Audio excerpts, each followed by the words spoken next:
No sé si hubiera querido ver este vídeo cuando empecé a crear contenido, porque lo que voy a tratar de hacer con el episodio de hoy es redefinir la expectativa de la cantidad de trabajo que supone crear un vídeo para YouTube en tu cabeza, para que a partir de ahora afrontes el crear un vídeo de YouTube desde un ángulo completamente diferente, lo cual te va a hacer tener muchas más visualizaciones y generar muchos más ingresos con cada vídeo, pero te va a abrumar y desde luego que va a cambiar completamente lo que esperas que sea el proceso de hacer un vídeo. Y digo que no sé si me hubiera gustado verlo porque precisamente eso, creo que me hubiera abrumado si hubiera empezado y creo que yo, por el tipo de persona que soy, por cómo funciono, me hubiera motivado mucho toda esta abrumación, pero creo que hay otra gente a la que esto le puede resultar realmente negativo y desmotivante. Por eso digo que no sé si es el vídeo ideal para ver cuando estás empezando, pero desde luego que sí el vídeo ideal para ver cuando estás en ese momento de decir, no entiendo por qué mi contenido no funciona, si llevo tanto tiempo haciendo contenido. Y estás como en esa frustración, creo que este es el vídeo exacto que te diría que vieras para poder entender qué es lo que exactamente no está funcionando. Así que si has probado de todo y tu canal sigue sin funcionar, si llevas mucho tiempo creando contenido y sigues sin tener resultados o no los resultados que esperabas, probablemente este vídeo te resete completamente el estándar de lo que es aceptable, digamos, el estándar de excelencia. Mira, en este vídeo vamos a hablar de la preparación y la diferencia entre cómo se prepara un buen creador de contenido y un creador de contenido excepcional. De hecho, esta es una de las preguntas que hago en las entrevistas de trabajo para entrar a trabajar en WA Creators. Independientemente de la posición que sea, a todo el mundo, una vez que llegan a cierta entrevista en todo el proceso de selección, les pregunto, ¿qué crees que hace, o sea, qué crees que diferencia a X persona? Por ejemplo, a insertar rol a alguien que es bueno de alguien excepcional. Por ejemplo, lo he explicado fatal. Si estoy contratando a un editor de vídeo, le digo, ¿qué crees que diferencia un editor de vídeo bueno de un editor de vídeo excepcional? Si estoy contratando un asistente ejecutivo, de hecho hace poco me pasó, la primera vez en mi vida que contrato un asistente ejecutivo, pero tuve que pasar por ese proceso y recuerdo que dije, ¿qué crees que diferencia un asistente ejecutivo bueno de un asistente ejecutivo excepcional? Y esta pregunta es perfecta porque la gente siempre, pues digamos que aquí es como donde a la gente tiene que realmente decir qué consideran que es imprescindible para el puesto y que aquí es donde puedes ver si una persona realmente tiene experiencia o no. Porque la gente que no tenga experiencia te dirá como ser honesto, trabajar duro, o sea, como cosas súper típicas. Y la gente que de verdad sepa de lo que está hablando te dirá algo muy concreto, muy específico, que normalmente requiere de trabajar mucho más de lo que la mayoría de gente espera que tienes que trabajar.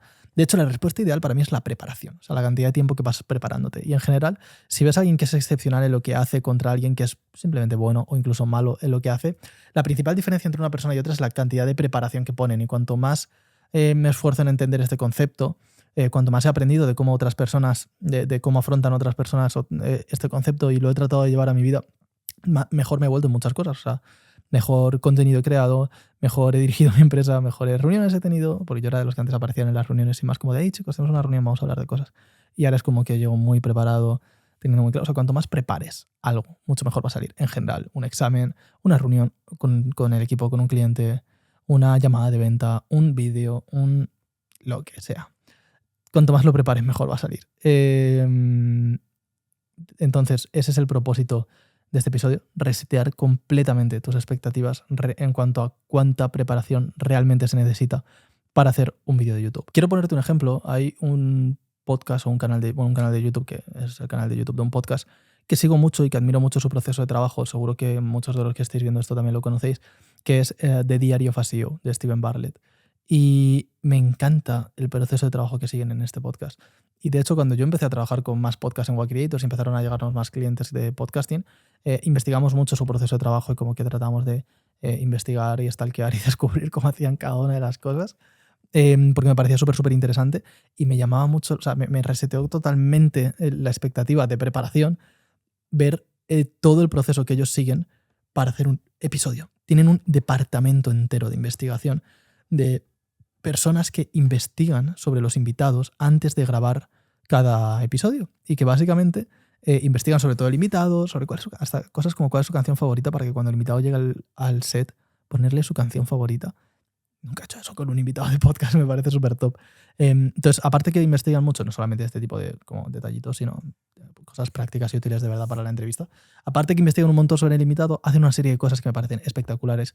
Y es que si van a traer un invitado al set y van a grabar un episodio con un invitado, se aseguran de saber que es exactamente lo que la audiencia quiere saber de esa persona. De hecho, se aseguran de preguntar al círculo de esa persona, de preguntar, por ejemplo, si me fueran a investigar a mí, pues de preguntar a mi familia, de preguntar a mis amigos, de preguntar a gente que ha trabajado conmigo antes, a gente que trabaja en mi equipo ahora, a clientes míos, etcétera, como entender bien quién es Denzel, qué es interesante de él, cuéntame anécdotas de él, cuéntame, como todo un proceso, como si fueran detectives para saber qué preguntar exactamente al invitado. Entonces el invitado llega al set y le dicen, oye, recuerdo una vez me han dicho que en tu infancia tuviste una experiencia de no sé qué es lo que te llevó a tener esta idea para no sé cuántos. Dices como, wow, ¿cómo sabes eso? ¿No? Y el invitado de repente se abre en canal en la entrevista y es una locura. Pues ese tipo de cosas se da gracias a esa preparación. ¿Cuántos podcasts lo llevan tan lejos como para hacer toda esa investigación y semanas de trabajo solamente para preparar una entrevista a una persona?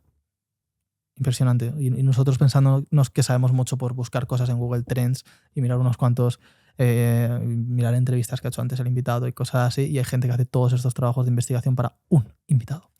Eso por un lado, pero luego me sorprendió mucho que una vez que tienen claro eso, preparan decenas de miniaturas con diferentes fotos y textos de lo que se va a hablar en el episodio. Por ejemplo, si van a traer, pues una vez más, si me van a traer a mí, no, pues ponen experto en YouTube, dueño, agencia, emprendedor joven, no sé, un montón de títulos, etiquetas con los que me podrían calificar, que segmenten los distintos temas que se podrían tratar con esta persona y hacen un montón de miniaturas con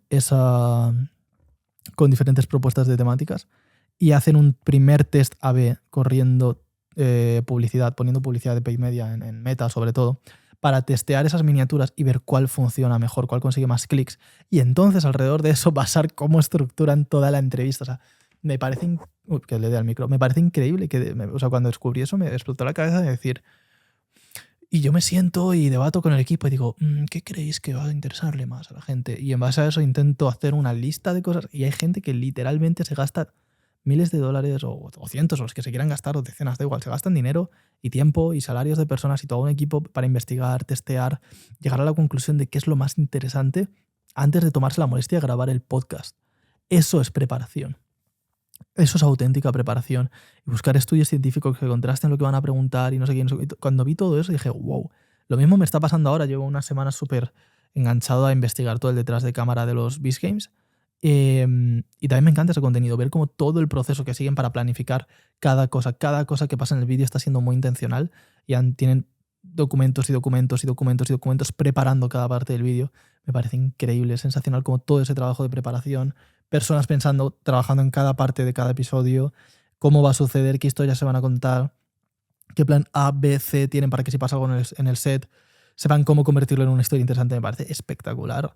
Y viendo ese tipo de contenido, para mí se resetea el estándar de lo que se considera válido, ¿no? Entonces yo llego aquí al estudio luego y veo que el equipo pasa 6 horas de preproducción para hacer un vídeo, para decir el título de la miniatura es esta, así que la intro va a ser esta, así que después vamos a hablar de estos temas en el vídeo, no sé qué, y digo, Dios, no tenéis ni idea. Hay gente que está haciendo documentos de decenas de páginas solamente para decidir si hacen el vídeo o no. Y nosotros aquí con nuestra paginita de Notion pensando que hemos preparado algo, ¿no? Entonces, ese tipo de cosas te resetean completamente el estándar. Y eso es lo que pretendo que sea este episodio también para ti.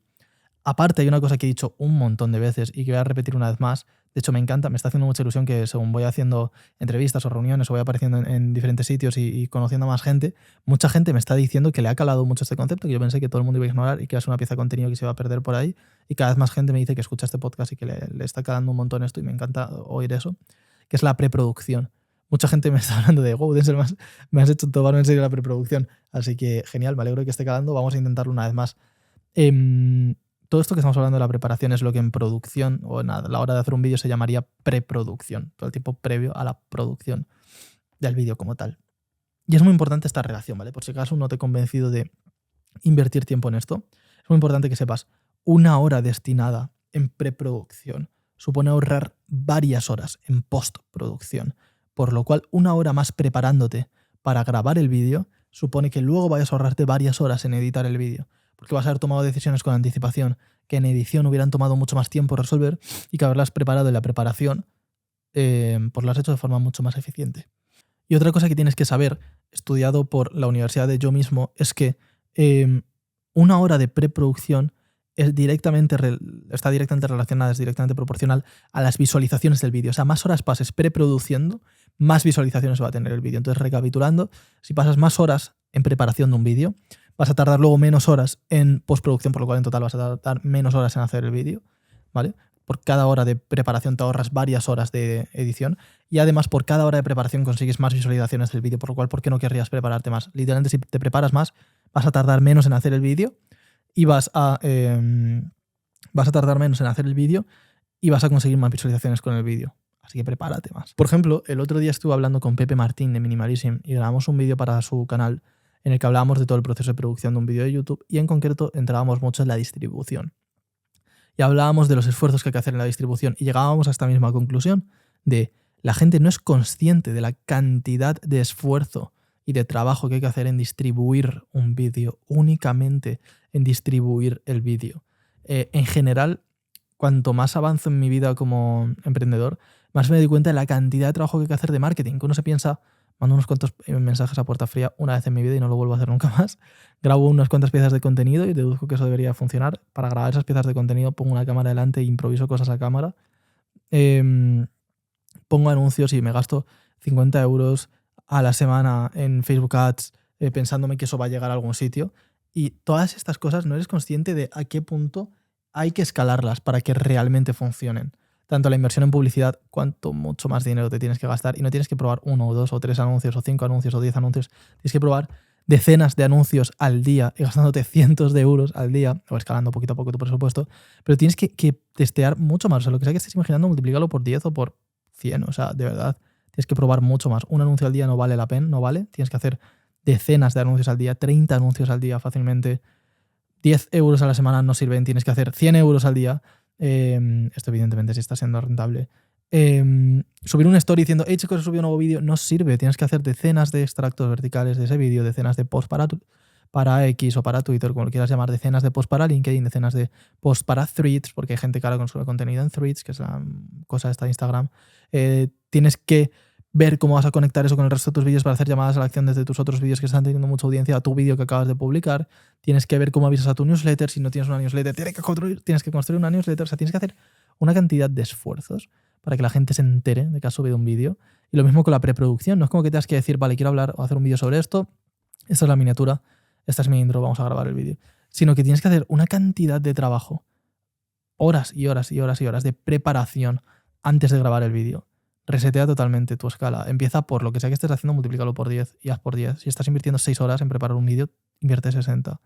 No es una exageración, no es una norma rápida que me haya inventado para el podcast, de verdad. 60 horas de trabajo, pues déjame hacer la matemática rápida, pero si trabajas 8 horas al día por 5 días a la semana son 40 horas. Vale, pues tarda una semanita y media en preparar un vídeo, no es tanto, una semana y media preparando un vídeo, ¿vale? Si tardas una semana y media en preparar un vídeo, ¿cómo va a ser el resultado de ese vídeo? Quizá depende de quién seas, 60 horas son mucho, pero si eres una empresa que hace contenidos y puedes permitirte tener a una persona de tu equipo preparando vídeos, ¿por qué no va a pasar una semana y media preparando un vídeo y que ese vídeo sea casi seguro que vaya a reventarlo? Ese es el nivel de preparación que necesitas. O si cada persona invierte 10 horas a la semana en preparar un vídeo, pues tienes un equipo de 6 personas preparando un vídeo y así haces en unos pocos días, en una semana, haces 60 horas de preparación. Ese es otro ejemplo, otra forma de hacerlo, ¿vale? Además, no solo esto, sino que al principio, cuando te empieces a preparar, serás muy malo preparándote. Por ejemplo, yo mismo antes, cuando me preparaba para las reuniones, decía, ¿pero qué coño preparo? ¿Por qué hablar de estos temas? Pues vamos a hablar de ellos, ¿no? Yo qué sé. El caso es que te vuelves mejor en prepararte con la práctica, con el tiempo. Cuanto más te preparas para una cosa, la vez número 20 que te tienes que preparar para algo, eres mucho mejor preparándote que al principio. Por lo cual, el hecho de prepararte hace que cada vez te prepares mejor, por así decirlo. Y algo muy importante también es que crees sistemas de preparación. Es decir, que una vez que dices, vale, me voy a preparar para algo, ¿cómo vas a hacer para prepararte? Bueno, estos sistemas de preparación son básicamente métodos organizados y repetibles que hacen tu preparación más eficiente. Y espacios repetibles, no que sean irrepetibles, que no se puedan repetir, sino que además, son repetibles. Entonces, métodos organizados y espacio repetibles que hacen que tu preparación sea más eficiente. Por ejemplo, en el caso de un podcast, pues todo investigación sobre la persona, entrevistas a personas cercanas a él, test A/B de títulos y miniaturas, o sea, tienes como un orden, una estructura, un proceso en el que haces las cosas. Primero confirmo el invitado, después hago yo una primera investigación sobre él, después consigo el contacto de sus personas cercanas, después hago entrevistas con sus personas cercanas, después defino las temáticas de lo que podría hablar en el podcast, después hago un test A/B de esas temáticas, bueno, preparo las creatividades, después lanzo el test A/B de esas creatividades para testear temáticas, después decido cuál es más interesante y preparo un guión de entrevista en base a eso, después le enseño el guión a no sé cuántas personas, después en base al feedback de esas personas corrijo más aún el guión y vas haciendo pruebas y pruebas y pruebas y pruebas y vas como preparando todo un sistema, todo un proceso de preparación. Un concepto que se puede tener que puede ser muy útil, por ejemplo, es también hacer la preparación constante. Por ejemplo, teniendo un swipe file, que es como un sitio donde almacenas referencias de cosas. Entonces, si tú constantemente estás viendo otros podcasts que te llaman la atención, composición de fotografía que te llaman la atención, eso yo lo hago mucho. Soy muy friki de esto, entonces según voy viendo pelis o otros podcasts, o me aparece algo en el feed o en Pinterest o donde sea que tiene una fotografía que me gusta, pues una esquema de iluminación que me gusta, un decorado que me gusta, un estilo visual que me gusta, me lo guardo y luego llego al equipo y les digo, oye, vamos a hacer este podcast y vamos a seguir o vamos a grabar este vídeo y vamos a seguir esta referencia que me gustó mucho el otro día. Y así vamos probando cosas y cosas. Pues eso es un swap file, básicamente, un swipe file, básicamente, donde almacenas esas referencias para luego poder utilizarlas a la hora de hacer el trabajo creativo. Vale, ¿cómo podemos aplicar esta preparación al contenido? Bueno, pues es el proceso de preproducción que explicamos siempre, que de hecho, por cierto, si quieres ver puedes acceder al YouTube Growth System, que está en la descripción de este vídeo, y ahí puedes ver cómo funciona esta preparación. Pero bueno, básicamente, lo primero, vas a trabajar mucho tiempo en la idea de tu vídeo, vas a tener 100 ideas, hasta que no tengas 100 ideas no vas a parar, vas a descartar 99 y te vas a quedar con una idea ganadora. Una vez que tengas cuantas más, puedes medir la calidad de la idea con la que te quedes en función de la cantidad de ideas que has descartado para llegar ahí. Una vez que tengas esa idea ganadora, vas a hacer un título y miniatura de esa idea y vas a escribir 30 títulos para cada vídeo. 30 títulos, sí, para quedarte con el mejor. Ese es el nivel de preparación. Vas a hacer varios conceptos de miniatura, mínimo 3, y luego los testearás y aparte vas a descartar algunos hasta quedarte con los mejores. Entonces haz más de 3, haz a lo mejor 5, descarta, te quedas con los 3 mejores, haces test A/B con la audiencia. Eso es prepararte realmente la miniatura. Luego el storytelling del vídeo. Pasas días escribiendo la narrativa del vídeo y recomponiendo cosas y leyéndoselo a gente, orando como versiones preliminares del vídeo, viendo dónde la gente deja de mirar, entrevistando a gente, mostrándole tu vídeo, viendo qué dicen, mostrándoles tu guión, viendo qué dicen, qué feedback te dan y lo tienes en cuenta y lo aplicas. Ese tipo de cosas. Haces test, preparas toda la grabación a nivel de shooting, de las cosas que vas a grabar, cómo las vas a grabar, en qué orden las vas a grabar, con qué equipo técnico las vas a grabar, todo este tipo de cosas. Tienes un briefing del vídeo, etc. El día que grabas tienes organizado todo el plan de grabación. Cuando terminas de grabar, parte de la preparación es analizar qué es lo que pasa después de hacer la acción y anotar para tenerlo en cuenta en la próxima grabación, en este caso. ¿Vale? Y herramientas que puedes usar para esto, a mí personalmente me sirve mucho usar Notion para toda la documentación de cosas, desde briefings, guiones, feedback de cosas. Me sirve bastante bien Notion, pero cualquier documento de este estilo te sirve, o incluso una libreta física. Y poco más, ese es el concepto. Ahora la cosa es, si he conseguido que esto te cale, este mensaje, estarás pensando, vale, Denzel, ¿y qué cosas tengo que prepararme? Porque cosas que a lo mejor no merece la pena preparar tanto. Vale, vamos a hacer una cosa. Primero, ¿para qué vale la pena prepararte? Una muy buena forma de saber qué cosas necesitas preparar mejor es, dos muy buenas formas de saber si necesitas prepararte mejor para algo es, 1, no estás consiguiendo los resultados que quieres de algo, de tus vídeos, por ejemplo, necesitas preparártelos más, básicamente. Pero 2, la otra cosa es todavía te sientes nervioso respecto a eso. Yo, por ejemplo, hay veces que tengo una reunión con un cliente o con de lo que sea, de un proyecto, a veces no son ni reuniones de venta, son reuniones de revisión, de avance de un proyecto, lo que sea, y veo que estoy toda la mañana dándole ron, y que estoy nervioso y que estoy buscando excusas para saltarme a la reunión en plan de, wow, chicos, estoy súper ocupado, os podéis encargar mejor vosotros. Cada vez que me pasa eso digo, vale, ya lo he aprendido a detectar y mi pensamiento es, vale, no estás nervioso, no es que te venga mal, es que no te has preparado lo suficiente. Entonces no sabes qué va a pasar en la reunión. Entonces si me siento y me preparo de verdad la reunión, llego a la reunión y lo bordo, y sé exactamente lo que tengo que decir, cómo lo tengo que decir y qué tengo que hacer y qué temas hay que tratar y nada me pone nervioso, porque son 2 cosas que sé, evidentemente, en mi empresa. Pero eso me pasa mucho, por ejemplo, y hay veces que esa es una de mis mayores maneras de detectar rápido si no estoy suficientemente preparado, si me estoy poniendo nervioso respecto a algo que en principio no debería de ponerme nervioso. Si tengo, por ejemplo, un invitado que vamos a grabar un podcast con él y estoy nervioso respecto a tener que entrevistarlo, pienso eso es que no me he preparado lo suficiente la entrevista. Si me hubiera preparado mejor la entrevista no estaría nervioso, estaría deseando que se siente para empezar el interrogatorio. Si estoy aquí temblando todavía es porque no me he preparado la entrevista y no tengo ni idea de lo que vamos a hablar. Entonces eso para mí es una señal de necesito prepararme más. No necesariamente no tengo ni idea, pero me entiendes, ¿no? O sea, como que tengo que todavía hacer mucho más trabajo. Entonces eso para mí es una señal muy clara de que no me he preparado. Y la otra, como te decía, es que no estás consiguiendo los resultados que quieres. O sea, si repetidamente no estás consiguiendo los resultados que quieres y no sabes a qué se debe, probablemente es que te necesites preparar mejor. Entonces utiliza esto como señales, o que no consigues los resultados que esperas, o que estás nervioso sin aparente justificación. Si pasas más horas preparándote, dejas de estar nervioso. Simplemente es como tan evidente. Si, por ejemplo, te pones muy nervioso al hacer llamadas de venta, pon a alguien delante o a ti mismo en el espejo y repítete el guión de venta. A lo mejor no tienes un guión de venta, haz un guión de venta. Y repítete el guión de venta hasta que te lo sepas de memoria y se te quitan los nervios. Básicamente, a mí eso me pasa mucho. Cuando veo que tengo un guión nuevo para vender uno de los servicios de WA y me empiezo a liar mucho en las llamadas, digo, vale, estoy nervioso respecto a este guión, voy a repetirlo hasta que me salga. O de hecho, hace poco llevaba mucho sin tener reuniones en inglés y hace poco tuve una reunión con un posible cliente, además bastante grande, en inglés. Y estaba como nerviosísimo antes de la reunión. Y básicamente como que los 20 minutos previos a la reunión me los pasé con un agente de inteligencia artificial de voz, un modelo de voz de inteligencia artificial que hablaba en inglés, que lo prompteé para que actuara como el cliente, este cliente en cuestión, y como que hice con él como fácil, no sé cuántas veces, pero muchas más de 10 y te diría que muchas más de 20 veces todo el guión de venta de principio a fin y consiguiendo cerrarle la venta a un agente. Entonces como que lo repetí y lo repetí y lo repetí. Y cuando llegó a la reunión es como que ya no estaba nervioso porque ya me sabía el guión de memoria en inglés. Entonces no tenía ni que pensar en si estaba vocalizando bien, si estaba usando el tiempo verbal correcto. O sea, como que ya me salía solo hablar sobre ello. Entonces esa es una muy buena señal. Cuando dejas de estar nervioso, te has preparado suficiente. Si estás nervioso es que no te has preparado suficiente.